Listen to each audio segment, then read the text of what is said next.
Das telas das redes sociais para os microfones de podcast. Formato esse que viveu um verdadeiro boom nos últimos anos, principalmente durante a pandemia da Covid-19. Com o objetivo de ampliar públicos, conquistar novos espaços e conseguir se expressar sobre assuntos que não são tratados em suas redes sociais, os influencers encontram o podcast como solução.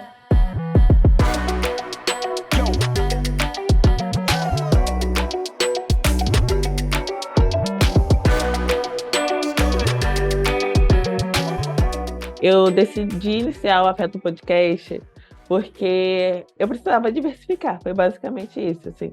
A gente sabe que as redes sociais, elas são muito voláteis, assim, sabe? Elas vão mudando muito com o passar do tempo, e eu queria ampliar o meu público, porque eu já entendia que existia um público que consumia muito podcast e não necessariamente consumia outras redes sociais. Para mim foi um diferencial, porque eu consigo tratar de temas até mais pessoais também, porque eu acho que o vídeo às vezes inibe um pouco a gente, mas o áudio parece que você está conversando assim com outra pessoa e gravando. A criação de conteúdo para podcast para mim é totalmente diferente, é uma linguagem totalmente diferente, os temas que eu abordo eu definitivamente não abordaria em vídeo. Eu fiquei bastante tempo nessa aí dos textos no Instagram, e era uma época que isso dava muito certo, né? Ainda não tinha o formato de Reels, por exemplo, então era meio post mesmo.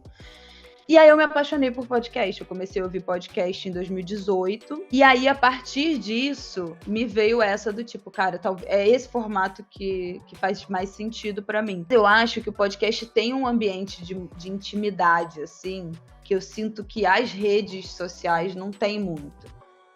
O fato de você falar sozinho, na frente de um microfone, sem uma câmera, eu acho que a gente que está produzindo também se sente muito mais confortável. Eu acho que essa questão também do tempo, você tem mais tempo para explicar, sabe, o que você está falando, para aprofundar aquele assunto, para criar os apêndices, as vírgulas necessárias. Então, não tem como um conteúdo de 1 minuto e meio, né, um Reels de 1 minuto e meio, um TikTok de 30 segundos, aquilo aprofundar do jeito que seria o ideal para aquele tema. Líder de serviço de streaming de música, o Spotify contabiliza 500 milhões de ouvintes no mundo, sendo que 100 milhões consomem podcasts mensalmente.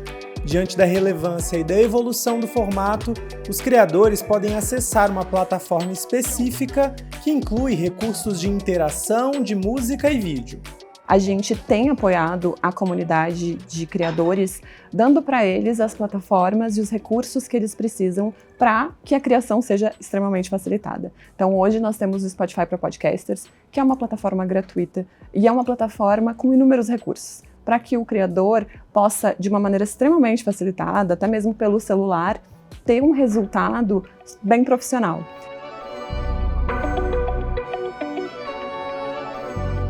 Ainda que a produção e o consumo continuem crescendo, a monetização ainda é um desafio para criadores. Apesar do conteúdo ser um diferencial, o mercado de podcast dificilmente se tornaria a única ou a principal fonte de renda para os podcasters, tendo em vista que a maior parte das plataformas não monetiza por play.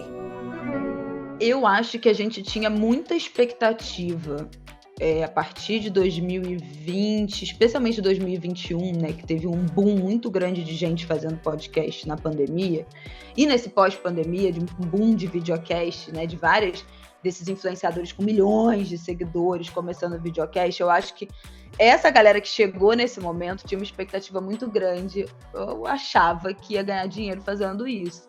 A gente não é monetizado, não é um tipo de mídia monetizado, só tem uma plataforma que monetiza por plays, porque de resto nenhuma monetiza. Então não existe esse dinheiro automático, né, do podcast, da monetização, e as marcas não entenderam definitivamente como anunciar em podcast. A gente hoje fecha publicidade, mas eu fecho menos quantidade no Afetos do que nas minhas outras redes sociais, assim. Então o Afetos é um extra, mas hoje para mim não seria sustentável viver somente do podcast, porque a maior parte das plataformas ainda não pagam, né, por plays, nem nada disso. E aí a gente fica atrelado somente à questão da publicidade. E aí é uma dependência que não é tão legal. Então, assim, a gente ganha com afetos, mas não ganha o suficiente para se dedicar somente ao podcast. No próximo episódio da série Creators e Influencers, você confere quais os dilemas que profissionais da saúde enfrentam ao conquistar espaços nas redes sociais.